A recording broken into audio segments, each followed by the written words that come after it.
Bueno, estimados alumnos, vamos a hacer por mi parte la segunda clase, una clase muy interesante que son la fractura de platillos tibiales y fracturas de rótula.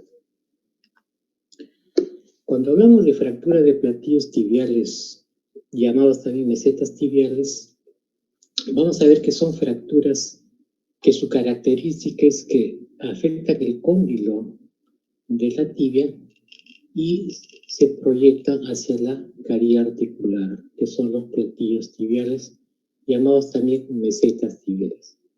Otra característica de estas fracturas son que tienen mucha asociación con otro tipo de lesiones, como meniscos o ligamentos.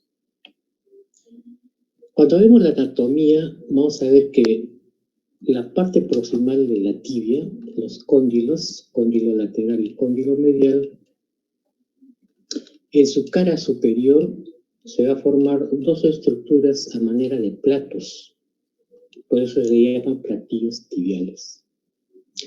Esto sirve para su articulación con los cóndilos femorales. Estos platillos tibiales están separados por las espinas tibiales, que sirven para la inserción de los ligamentos cruzados. Las superficies de los platillos tibiales, que está cubierta por cartílago, por encima encontramos a los meniscos, uno a cada lado. Estos meniscos están insertados en la cápsula y en las espinas tibiales, y sirve como amortiguación. Una parte importante de la anatomía que nos va a servir para ver las complicaciones graves de estas fracturas, podemos ver que en la parte posterior de la articulación de la rodilla, en la zona poplitea, va a pasar la arteria poplitea.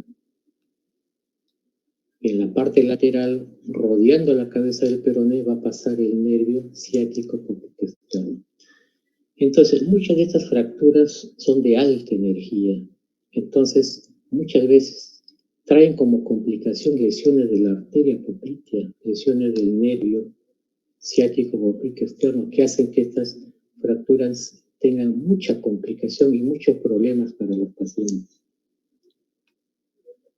Cuando hablamos de generalidades de esta fractura de los platillos tibiales, vamos a ver que estas fracturas representan aproximadamente el 1.3% de todas las fracturas.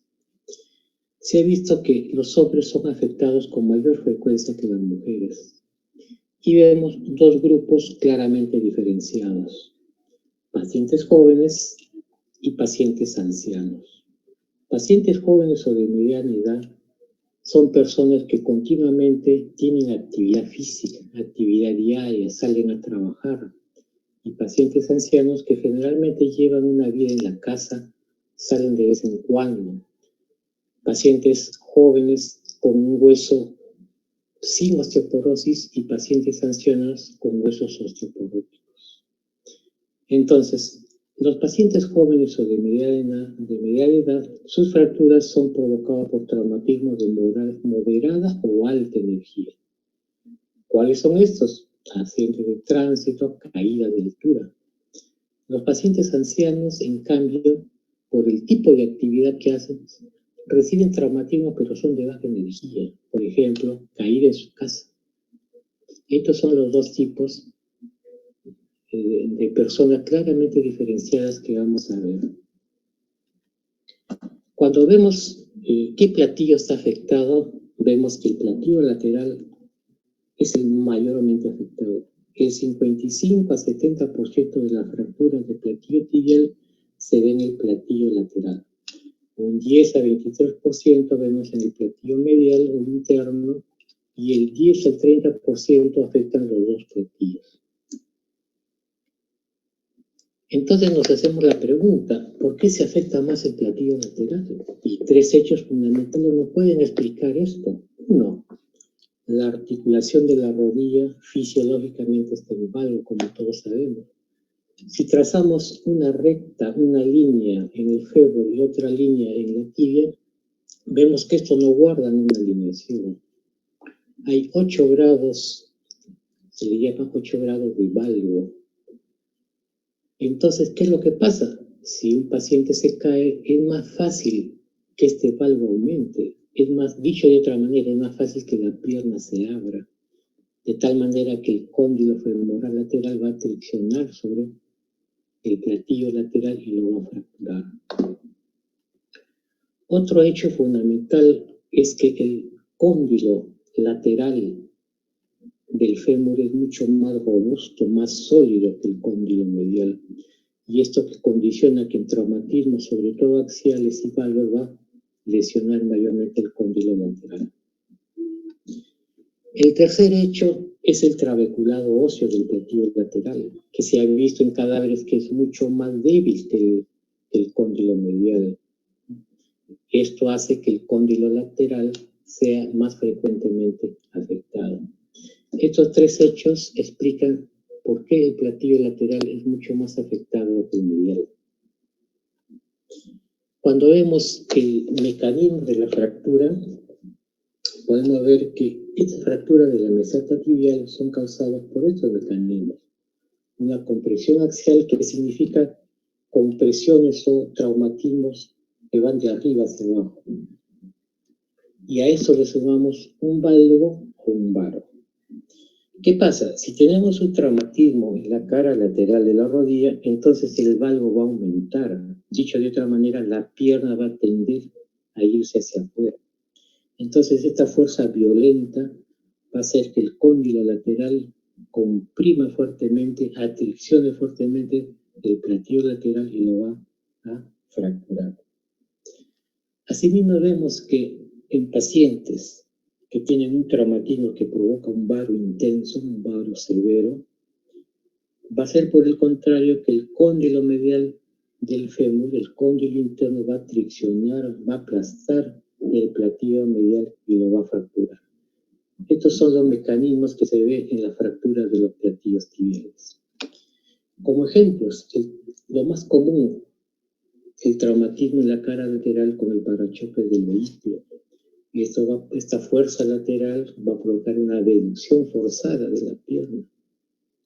Este traumatismo violento provoca que el cóndilo lateral atraccione sobre el platillo lateral y lo va a fracturar, y de paso va a lesionar los ligamentos. Pero si tenemos traumatismos de mucha más alta energía, por ejemplo, mucha gente joven que trabaja en los edificios limpiando lunas, muchas veces ellos sufren precipitación. Esto va a provocar una compresión axial violenta. Y si la pierna está en extensión, va a provocar lesión de los dos platillos. Entonces, el traumatismo es mucho más violento en este tipo de mecanismo. Como decimos, muchas de estas fracturas son de alta energía, entonces muchas veces viene asociado a lesiones de otras estructuras. Y por ende, la lesión de los meniscos es la más frecuente que encontramos. Un 10 al 47%, según la literatura, pueden sufrir también lesiones de meniscos. Un 10 al 30% pueden sufrir lesiones de ligamentos, siendo el más frecuente el ligamento medial.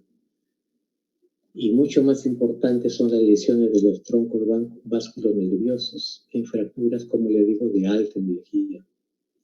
De todas estas lesiones, el más frecuente que se ha encontrado es la lesión del nervio ciático poquito externo, con un 2 al 4% de afectación. Entonces, vamos a tener fracturas del platillo lateral, fractura del platillo medial, fractura de los dos platillos. Entonces, tenemos que ordenar esto. Y para ordenar esto, tenemos la clasificación de Chasker, que surgió en 1979. Y nos dice, o lo clasifica la fractura de los platillos tibiales en 6 tipos. Como ustedes ven, fracturas del tipo 1 son fracturas por cizallamiento, se llama. Acá no vemos hundimiento, solo una fractura del platillo lateral. El tipo 2, a esta fractura le añadimos una depresión, un hundimiento. El tipo 3 ya no vemos fractura, sino vemos solo hundimiento. El tipo 4 ya no está afectado el platillo lateral, sino ahora está afectado el platillo medial. El tipo 5 vemos que está afectado los dos platillos. Y el tipo 6, la característica es que, aparte de la fractura en los platillos tibiales, tenemos otra fractura que separa la epífisis con la diáfisis. Esa es la característica.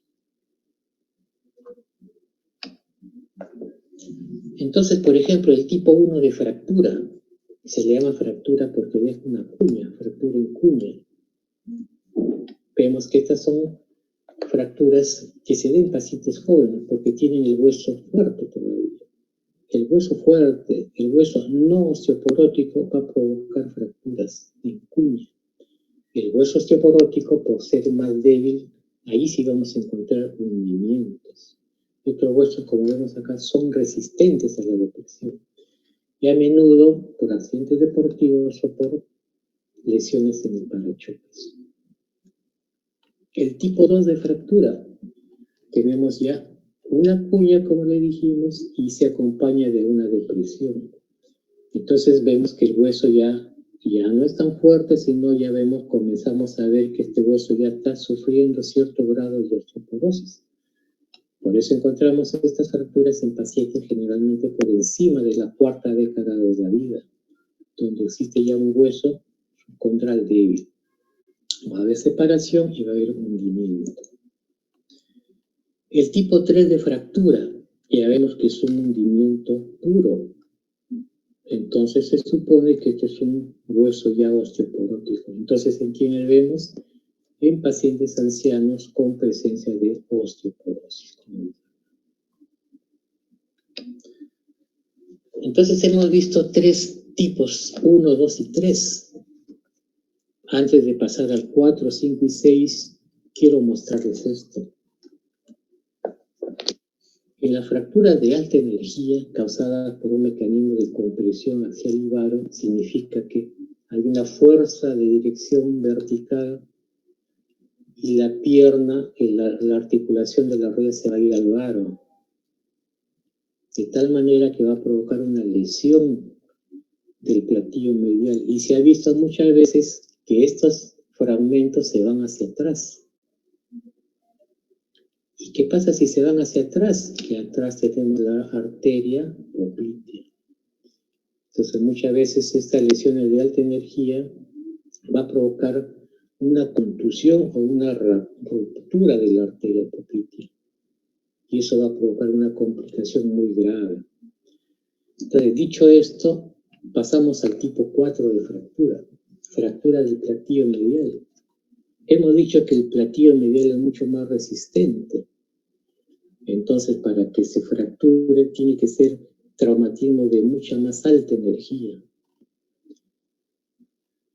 Entonces, estas fracturas, como les dije, tienen una alta incidencia de daño de ligamentos, de distensión del nervio peroneo y daño de la arteria poplitea. Entonces, hay que tener mucho cuidado con ese tipo de fracturas, el tipo 4 del platillo medial. A partir del tipo 4, ya vemos lesiones de alta energía, pacientes más jóvenes. Fractura 5. Acá ya vemos que tanto el platillo lateral como el platillo medial son afectados. La característica es que la eminencia intercondiliar está intacta. Eso le da la característica, como vemos acá. La eminencia intercondiliar intacta, fractura de un platillo, fractura del otro platillo. Estos también son traumatismos de alta energía y generalmente en jóvenes. Y pasamos al tipo 6. Como le decían antes, la fractura de tipo 6, la característica es que a la fractura en los platillos se une una separación, una fractura que separa la epífisis de la diáfisis. Estas son fracturas de alta energía también, con mucha lesión de tejidos blandos y con mayor riesgo de síndrome compartimental. ¿Cómo vemos a un paciente cuando llega a la emergencia con fractura de los platillos tibiales? Entonces, tenemos el antecedente traumático, va a haber dolor espontáneo de gran intensidad, el paciente no puede movilizar la rodilla, no puede hacer flexo-extensión. va a haber impotencia funcional, quiere decir que no va a poder hacer movimientos, va a haber deformidad, como las fracturas son intraarticulares, va a haber sangre que va a salir a la articulación, va a llenar la cápsula y va a provocar una hemartrosis muy dolorosa. Muchas veces va a haber desviaciones angulares, ¿no? Las piernas lo vamos a encontrar anguladas hacia un lado, generalmente el valgo. Cuando se fracturan los dos platillos, muchas veces puede haber acortamiento. Y muy importante, siempre el examen clínico hay que hacer el descarte de un síndrome compartimental y hacer una evaluación del estado vascular. Esto es muy importante tener en cuenta.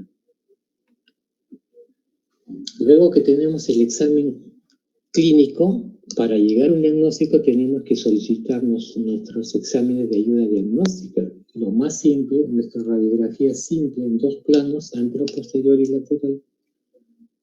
A veces pedimos radiografías oblicuas para ver mejor los fragmentos, su desplazamiento, pero el examen que más nos va a ayudar es la tomografía computarizada. Este es un examen muy valioso porque nos va a permitir evaluar fehacientemente el grado de desplazamiento, el grado de conmoción, el grado de depresión. Y muchas veces nos va a servir más para hacer nuestro plan de trabajo. ¿Qué tipo de cirugía le vamos a hacer a un paciente? Y como decíamos antes, estas lesiones son muchas veces de alta energía. Entonces hay que pedir una resonancia porque también hay que evaluar ¿qué? Tejidos blandos, ligamentos, meniscos. Y cuando nuestra sospecha es que tengan una lesión arterial, tenemos que pedir una arteriografía. Una vez que tenemos ya nuestro diagnóstico, una vez que tenemos el paciente en emergencia, vamos a ver que estas fracturas, muchas de ellas son de alta energía, entonces no solo van a afectar la rodilla, pueden afectar otros órganos. Entonces, inicialmente estas fracturas, estos pacientes tienen que ser manejados en el contexto de un paciente politraumatizado, ¿no? Una vez que este paciente es manejado por los médicos de trauma shock, una vez estabilizado el paciente va a pasar para nuestra evaluación. Y en nuestra evaluación tenemos que descartar la presencia de lesiones neurovasculares, la presencia de un síndrome compartimental y ver el grado de afectación de la parte blanda, como vemos acá. Entonces, ¿cómo nuestro manejo inicial? Vamos a tener fracturas de baja energía, vamos a tener fracturas de alta energía. Nuestros pacientes con traumatismo de baja energía y que tienen fracturas de platillos tibiales son pacientes un poco más estables, toleran mejor el dolor. En ellos tenemos que indicar su analgesia adecuada, tenemos que drenar la hemartrosis, es decir, hacer una artrocentesis, y luego inmovilizamos la fractura mediante una férula. Pero ¿qué pasa con los pacientes que tienen traumatismo de alta energía? Muchos de ellos van a necesitar un tratamiento quirúrgico de urgencia. Por ejemplo, pacientes con lesión vascular. Tenemos que tener la evaluación del cirujano vascular y muchas veces ellos entran a sala de operaciones y muchas veces nosotros tenemos que entrar con ellos para poder estabilizar las fracturas. Primero estabilizamos las fracturas y luego el cirujano vascular hace su labor. Podemos tener síndromes compartimentales, tenemos que entrar a sala de operaciones, hacer fasciotomías y de paso estabilizamos la fractura provisionalmente con un fijador externo. Fracturas expuestas, tenemos que hacer limpieza quirúrgica, tratar de cerrar la exposición y en todos ellos estabilizar primariamente con un fijador externo. Y las rodillas flotantes, que son fracturas tanto de la tibia como del fémur, que va a provocar una inestabilidad en este fragmento de la rodilla. Una vez que tenemos al paciente con ya una estabilización provisional, con una una férula de yeso, tenemos que plantear cuál es nuestro tratamiento definitivo. Estas fracturas tenemos que hacer una buena estabilización inicial y tenemos que programar nuestra cirugía. Tenemos que hacer una buena planificación. Entonces, tenemos que fijarnos ciertos objetivos en estas fracturas. Nuestro primer objetivo va a ser los tejidos blandos, como vemos acá. Tenemos que hacer descompresión, tenemos que preservar los tejidos blandos. Nuestro segundo objetivo, ¿cuál es? Reconstruir las superficies articulares. Una fractura que tiene un hundimiento de la cavidad articular, no lo podemos dejar así. Tenemos que levantar el cartílago para tener una superficie articular lisa. Tenemos que restituir los ejes mecánicos.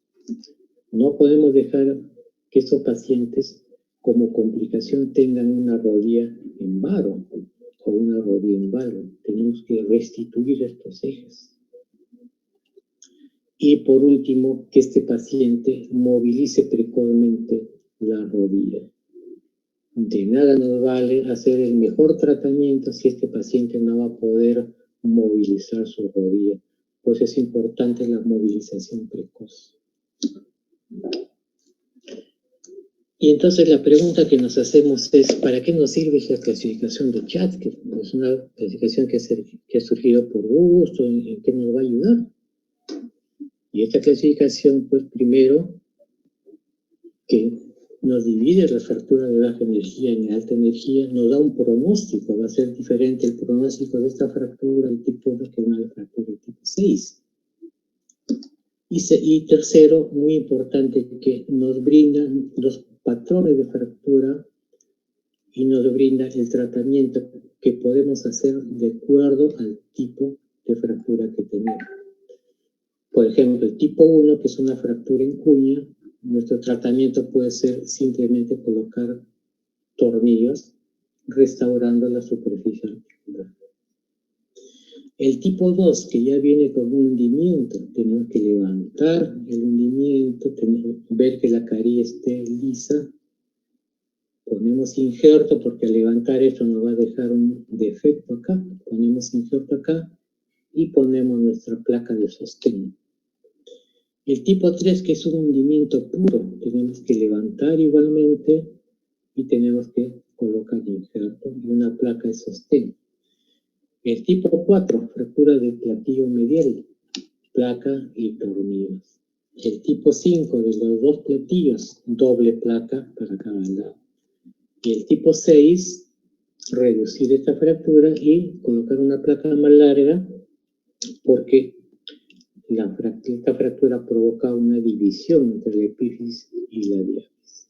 Entonces, como ven, la clasificación Chapker nos sirve para varias cosas. Entonces, una vez que tenemos nuestros objetivos claros sobre qué es lo que vamos a hacer con estas fracturas, como en toda traumatología, ustedes van a ir viendo que hay un tratamiento conservador y hay un tratamiento quirúrgico. Y para eso tenemos que sopesar el tipo de fractura es. Y sopesar algo muy importante. ¿Cuál es la actividad del paciente? ¿Qué edad tiene el paciente? ¿Es un hueso osteoporótico? ¿Es un hueso no osteoporótico? ¿O es un paciente que ya todo el tiempo para en cama, ya no camina? Entonces, el tratamiento conservador, el no quirúrgico, ¿a quiénes va destinado? A fracturas que son de baja energía, fracturas incompletas, fracturas no desplazadas, o que si tuviera un desplazamiento no sea mayor de 2 milímetros. Vamos acá, desplazamientos mínimos, hundimientos mínimos. En esos pacientes podemos hacer un tratamiento conservador. Que no exista inestabilidad axial, así que no haya movimiento en el foco de fractura. En ancianos osteoporóticos con baja demanda funcional también tenemos que plantear un tratamiento conservador. Y también en pacientes que pueden tener el escalón mayor de 2 milímetros, pero tienen muchas contraindicaciones para una cirugía. por ejemplo, lesiones cardiovasculares. El tratamiento conservador, entonces colocamos o inmovilizamos con yeso muslo-pedio. 3 semanas, un mes, que tenga un callo inicial y pasamos a una férula articulada. ¿Por qué? ¿Qué es lo que nos interesa? Movimiento progresivo de la rodilla. Terapia de fortalecimiento del cuádriceps. Controles radiográficos seriados. Le decimos a este paciente que tenga una carga parcial a las 8 semanas, significa que le decimos que camine, pero una parte va a soportar la pierna afectada y otra parte la muleta. Y a las 12 semanas ya le decimos que haga una carga total, ya que toda la carga lo soporte el miembro afectado. Y en quienes hacemos el tratamiento quirúrgico, como dijimos, fracturas con separación o depresión mayor de 2 milímetros, con saca un hundimiento mayor de 2 milímetros. Fracturas con angulación de fragmentos, por ejemplo acá, este fragmento está angulado, no lo podemos dejar ahí, tenemos que reparar esto, ¿no? Si lo dejamos así va a tener una rodilla en varo. Fracturas asociadas a meniscos ligamentarios que tienen también que ser estabilizados. Y fractura de la diáfisis del fémur homolateral, significa la rodilla flotante. Fractura acá, fractura acá. Esto nos da una gran inestabilidad. Tenemos que hacer un tratamiento quirúrgico. Por ejemplo, acá tenemos una fractura del platillo lateral, ¿no? Si nosotros vemos una radiografía, no vemos tan exactamente como una tomografía, ¿no? Acá vemos inclusive los trazos a nivel de la caries articular. Y cuando vemos los cortes, vemos que hay una depresión. Por eso le digo que la tomografía es el examen que más nos va a ayudar. Entonces, en estos pacientes planteamos el tratamiento con una placa en la parte lateral. Y vemos una buena función.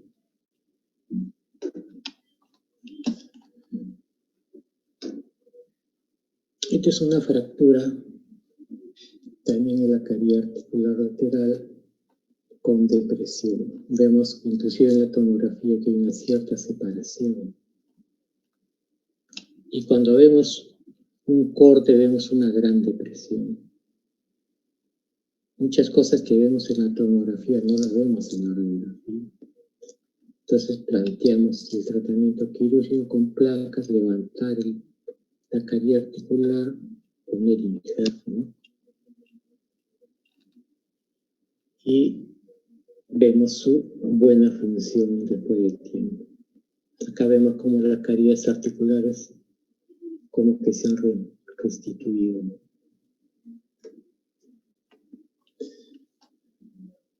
Acá vemos una fractura del platillo lateral y también de fractura del platillo medial. Una tipo 5.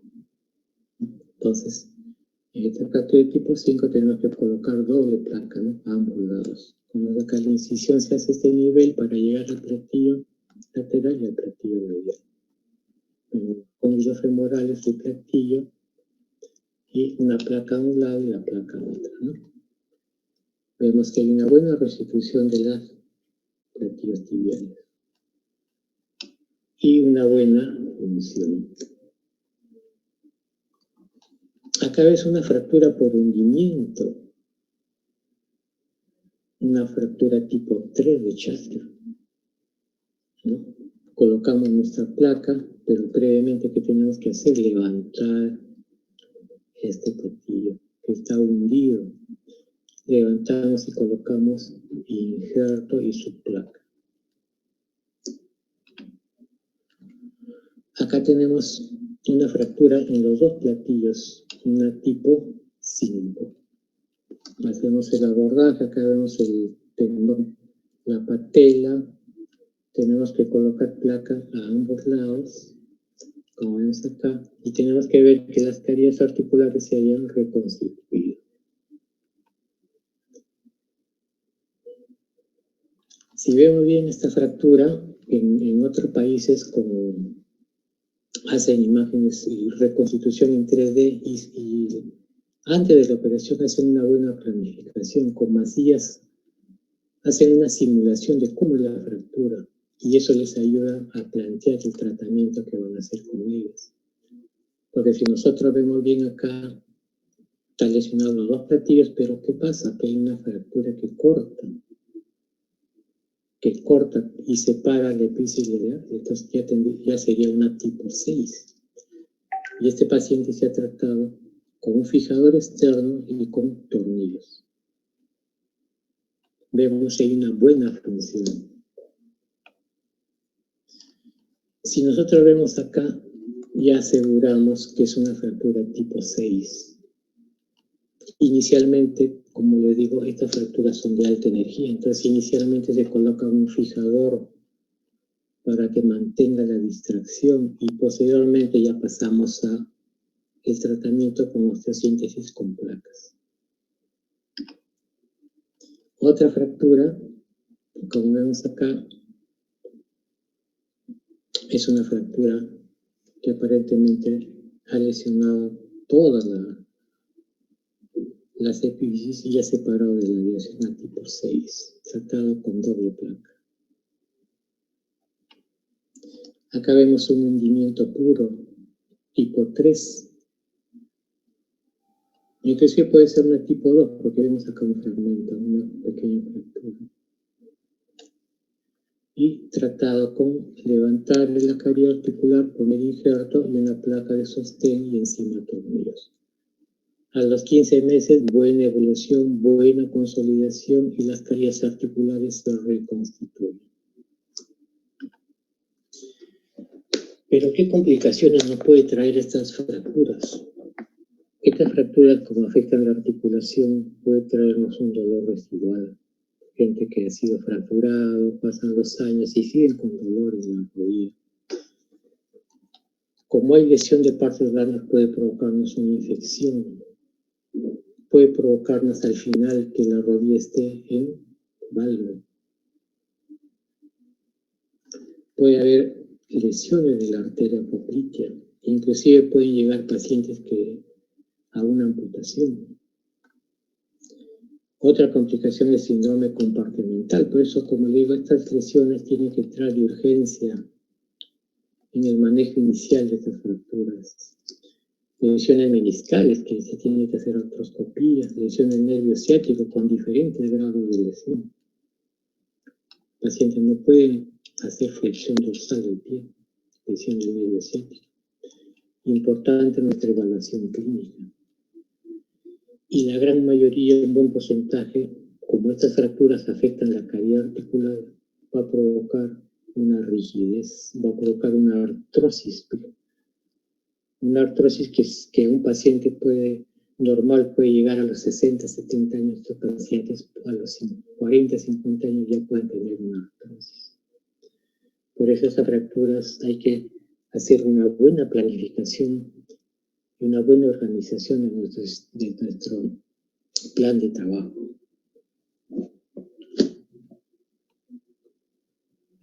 Luego de ver la fractura del platillo tibial, vamos a ver ahora la fractura de la rótula.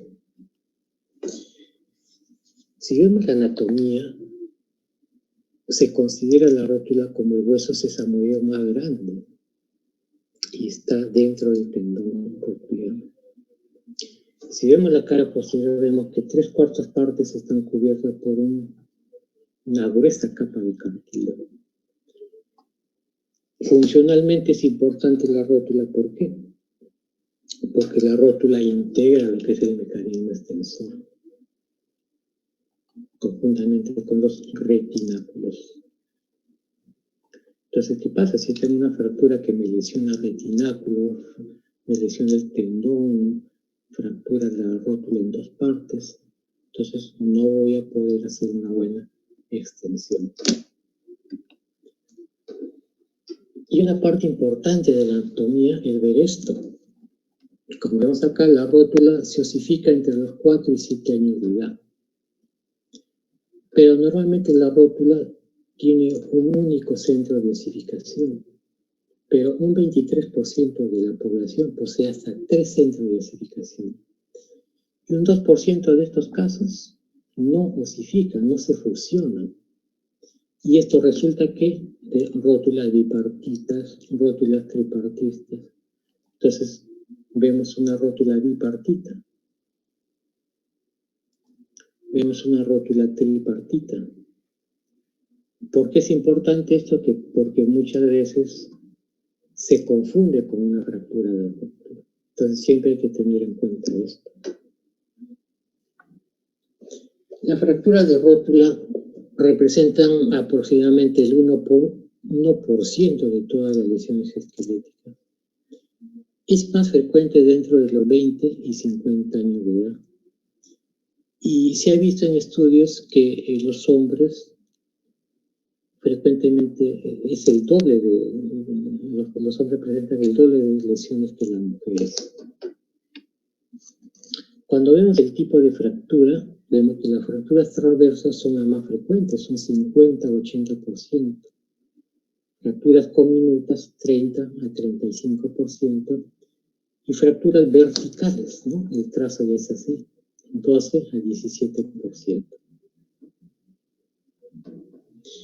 ¿Cuál es el mecanismo de lesión? En traumatología siempre van a haber dos tipos de mecanismos. Mecanismo por un traumatismo directo y mecanismo por un traumatismo indirecto. ¿Qué pasa con el traumatismo directo? El traumatismo directamente sobre la cara anterior de la rodilla. Por ejemplo, una caída de rodillas, un traumatismo de la rodilla sobre el salpicadero del vehículo, en el momento que frena o que choca. En cambio, las fracturas por traumatismo indirecto, no hay este tipo de traumatismo, sino al momento, por ejemplo, que una persona salta, al momento de caer, al momento de flexionar, puede provocar una tensión del mecanismo extensor de la rodilla. Esta tracción puede ser tan intensa que lo puede fracturar a la rótula en dos partes, ¿no? Entonces, este es el mecanismo por traumatismo indirecto y este es por traumatismo indirecto. ¿Qué diferencias hay? Que el traumatismo directo, al ser un golpe sobre la superficie anterior de la rótula, ¿qué va a presentar? Puede presentar una herida, puede presentar escoriaciones. Sus fracturas mayormente se acompañan de una conminución importante, pero el desplazamiento no es mucho, es escaso. Cambia esta fractura por el mismo mecanismo de producción, entonces generalmente no va a tener una herida a nivel de la cara anterior de la rodilla. Su trazo de fractura generalmente va a ser transverso, ¿no? Es como una fractura por abulsión. Pero sí, por lo que tracciona el tenor rotuliano, la rótula, si se fractura, se abre, entonces va a haber desplazamiento. Estas son las diferencias entre ambos mecanismos de lesión. Clínicamente, ¿cómo vemos al paciente? Entonces va a haber dolor a nivel de la cara anterior de la rótula, hay tumefacción, equimosis, heridas amplias escoriativas, va a haber hemartrosis. En algunos casos puede haber un declive, vamos a palpar una hendidura en esta parte de la región rotuliana, un fragmento está por acá, el otro fragmento por arriba. Este paciente no va a poder extender la rodilla de una manera activa. Entonces, este es un indicio de que tiene una fractura rótula. Solo lo puede extender con el examinador. Y pedimos nuestras radiografías, anterior, lateral y una axial. La anterior vamos a ver estas fracturas transversas. Pero muchas veces hay fracturas que son verticales, que a veces no la vemos en estas incidencias porque se superponen. Entonces, eso la vemos en las radiografías axiales. Acá ven. La imagen de tomografía nos sirve cuando tenemos pacientes que, por ejemplo, se caen, tienen un dolor a nivel de la región rotuliana, tomamos radiografía y no encontramos nada. Pasa 5, 6, 7 días, el dolor sigue siendo intenso. Tomamos una tomografía y recién podemos ver un trazo de fractura muy fino, que no se ve en las radiografías. Para eso nos sirve la tomografía. Diagnóstico diferencial, como vimos antes, tenemos siempre que tener en cuenta las rótulas bipartitas, las tripartitas. Una manera de poder diferenciarlos es porque las rótulas bipartitas, tripartitas, sus bordes generalmente son bien definidos. Las radiografías, las fracturas, sus bordes son irregulares. ¿Cómo clasificamos a la fractura de rótula? Primero vemos si es una fractura desplazada o no desplazada. Y luego vemos qué tipo de patrón tiene. Por ejemplo, fracturas desplazadas, tenemos fracturas transversas, fracturas del polo inferior, fracturas cominutas, fracturas verticales. Fracturas no desplazadas, transversas, cominutas, y también puede haber fracturas verticales que no hay desplazamiento.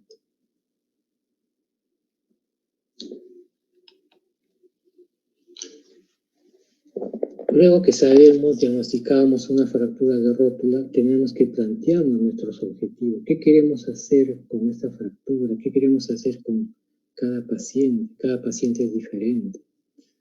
Entonces, nuestro objetivo principal, ¿cuáles van a ser? Uno, restaurar la anatomía de la rótula, ¿no? Tenemos que restaurar la rótula. Tenemos que ver que este paciente, con nuestro tratamiento, al final tenga un buen funcionamiento del aparato extensor. Y otro objetivo es reducir las complicaciones propias de la fractura. Estos son nuestros objetivos. Para cumplir nuestros objetivos, tenemos que hacer una planificación de nuestra fractura. Entonces, para ver el tipo de tratamiento que vamos a hacer. Y eso depende mucho de qué, del patrón de la fractura. El número y tamaño de los fragmentos. Es diferente tratar una fractura de este tipo que tratar una fractura así. Es totalmente diferente. La extensión del tejido blando dañado. Es diferente tratar una fractura que no hay lesión de tejidos blandos que otra que sí la hay. Congruencia articular. Es diferente tratar una superficie articular de la rótula que no hay desplazamiento o es mínimo que una fractura que sí hay desplazamiento. La estabilidad del mecanismo extensor. Es diferente tratar una fractura que no tiene lesión del mecanismo extensor de una que se ha roto todo el mecanismo extensor. Y por último, tenemos que tener la conformidad del paciente. El paciente tiene que aceptar el tipo de tratamiento que vamos a indicar. En quienes hacemos tratamiento conservador, fracturas estables, mínimamente desplazadas, menos de 2 milímetros de desplazamiento, que tengan un mecanismo extensor intacto. Entonces, en estos pacientes hacemos un tratamiento conservador. ¿Cómo lo hacemos? Inmovilizamos en extensión 4 o 6 semanas con una calza de yeso. La calza es diferente al yeso muslopedio. La calza va de la parte proximal del muslo hasta los tobillos, por encima de los tobillos. El yeso muslopedio es un yeso que va hasta los pies. Acá necesitamos una calza de yeso. Este paciente inclusive puede deambular de acuerdo al dolor que tenga. Después de 4 o 6 semanas que está en tratamiento, retiramos el yeso y pasamos a su terapia de rehabilitación. Y en quienes planteamos el tratamiento quirúrgico, lo contrario, fracturas desplazadas, desplazamientos mayores de 2 milímetros y que tengan el mecanismo extensor incompleto. Vamos acá. Ya repito el mecanismo de la fractura.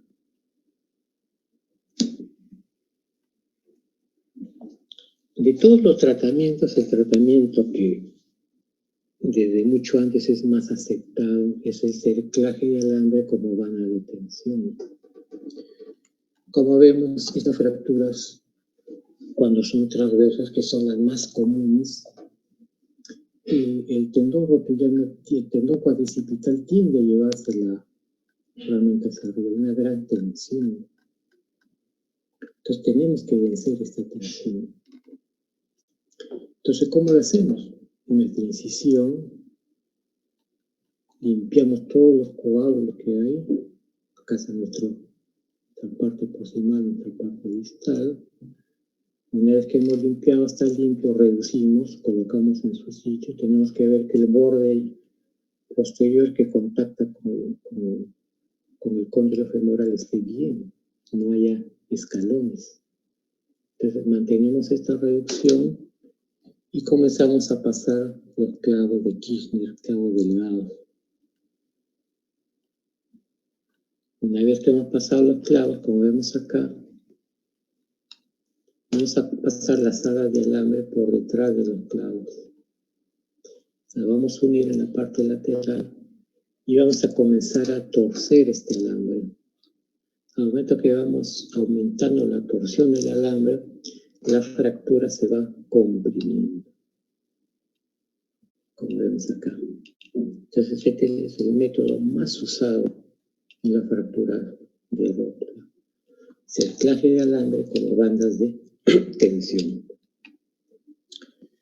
¿Qué otras opciones de tratamiento quirúrgico hay? Podemos hacer osteosíntesis con tornillo solamente, fracturas verticales, ponemos 2 tornillos de compresión. Tornillos más cerclaje, por ejemplo, es una fractura en 2 partes, en 3 partes mejor dicho. Las 2 partes de la parte proximal lo unimos con un tornillo. Al unir estos 2 fragmentos ya nos queda como si fuera un fragmento acá y otro fragmento acá y colocamos nuestro cerclaje. Acá tenemos otro que se ha unido con varios tornillos y un cerclaje encima.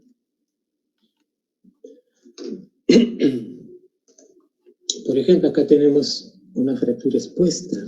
Probablemente, como el desplazamiento no es tan grande, probablemente ha sido provocado por un mecanismo directo, ¿no? Golpe sobre la rodilla. Hacemos nuestra limpieza quirúrgica, limpiamos todo y reducimos los 2 fragmentos de acá, ponemos un tornillo.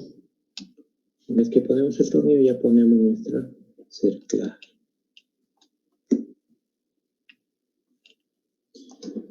Pero también tenemos tratamientos mucho más radicales, que es la patelectomía.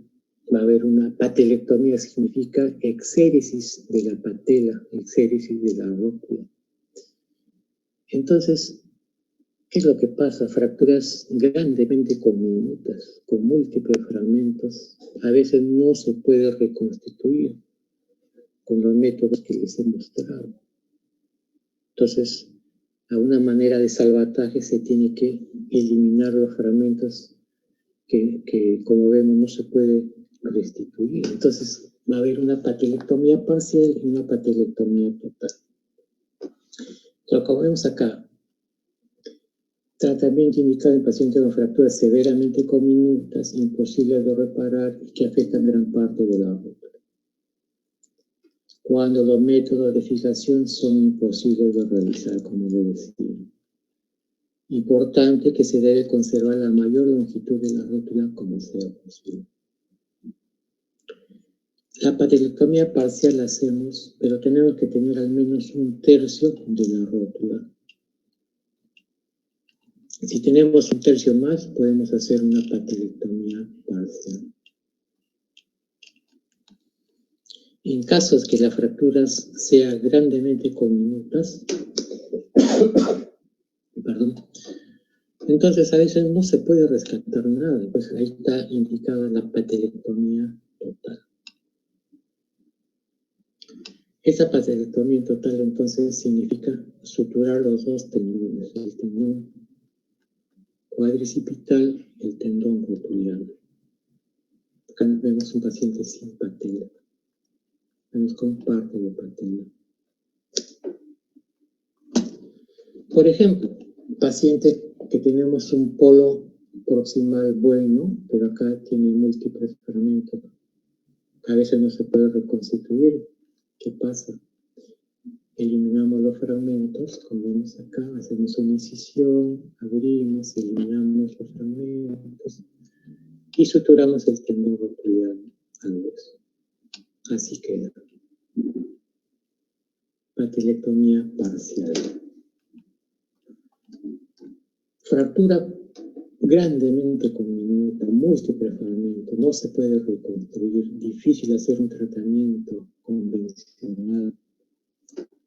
Hacemos una incisión, eliminamos los fragmentos y suturamos los dos tendones. Patelectomía total. ¿Qué complicaciones puede traernos una fractura de rótula? Como esta es una fractura que afecta a la articulación, puede provocar una rigidez articular.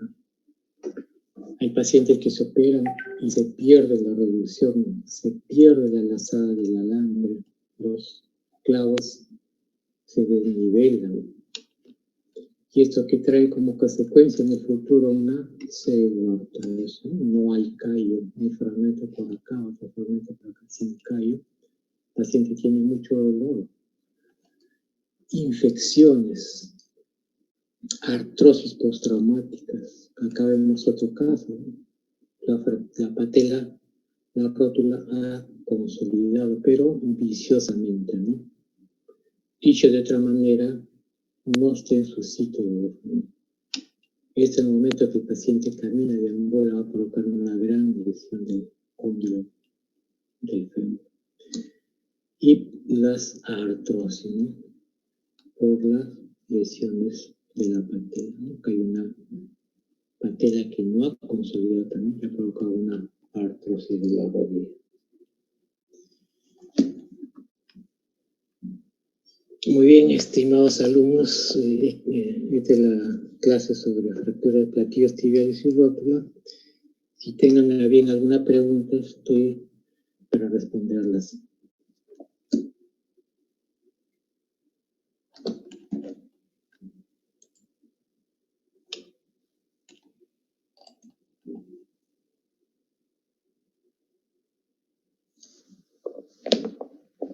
¿Alguna pregunta